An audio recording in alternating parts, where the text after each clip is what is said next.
Patrimoine exceptionnel, joyau d'architecture et d'ingénierie autour de l'eau, le canal des Deux Mers fut créé sous le règne de Louis XIV grâce à la volonté d'un homme, Pierre-Paul Riquet, qui y consacra toute sa vie avec pour ambition de relier l'Atlantique à la mer Méditerranée pour transporter les hommes et les marchandises. Aujourd'hui, universellement reconnu grâce à l'inscription par l'UNESCO au patrimoine mondial de l'humanité en 1996, il fait partie de notre identité. Et s'il a beaucoup perdu de sa fonction marchande, il est un des joyaux du sud de la France, un symbole de la douceur de vivre si chère aux habitants. À Homs, le canal aborde le territoire du triangle d'Oc.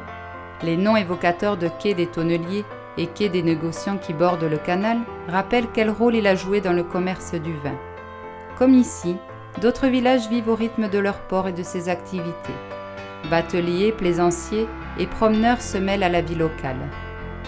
Le château d'Argens, typique à 2 tours, le surplombe. Ici aussi, les bateaux de plaisance ont pris la place des gabarres.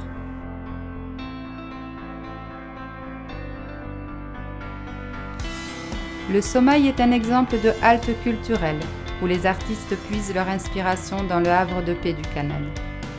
Le canal du Midi attire des millions de visiteurs, pour son côté à la fois tranquille, bucolique et singulier, sentiment également partagé par les habitants qui le fréquentent tout au long de l'année. À la croisée du canal du Midi et du canal de la Robine, Salelles d'Aude est un lieu patrimonial de vie et de tradition. Il y a 2500 ans, il existait déjà sur ce site un des plus grands villages de potiers gallo-romains qui exportait sa production d'amphores, de tuiles et de lampes à huile, par le port antique de Narbonne.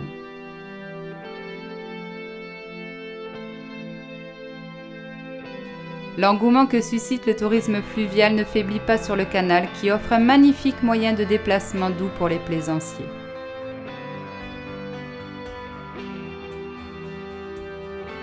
Comme ici, l'attrait du canal a toujours incité la population à se fixer à proximité de la voie d'eau.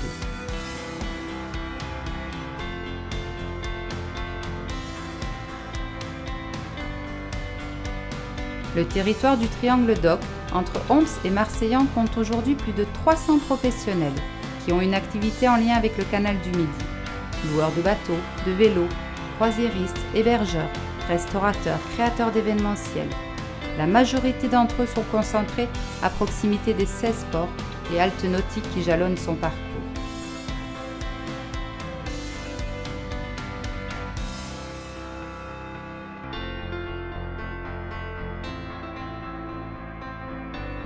Anserune, Malpasse, étang de Montady, un concentré de sites remarquables, d'œuvres patrimoniales exceptionnelles à mettre en valeur. Foncéranne et ses 9 écluses, 450 000 visiteurs annuels de tout pays, 10 000 passages de bateaux aux écluses, et un des sites les plus prestigieux du canal du Midi. Il est le 3e site le plus visité de la région Languedoc-Roussillon.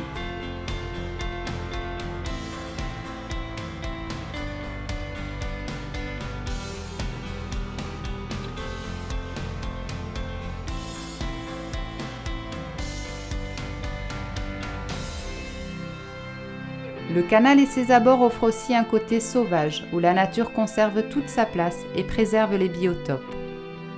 Les platanes mis en danger par un parasite et leur célèbre alignement qui crée cette architecture si particulière, les berges, les espèces et leur habitat, en perpétuelle évolution, à préserver, font partie des enjeux environnementaux prioritaires. Un défi de plus à relever qui n'aurait pas fait reculer Pierre-Paul Riquet. En se rapprochant du littoral, de la mer, des voiles apparaissent. Le canal devient tout autre.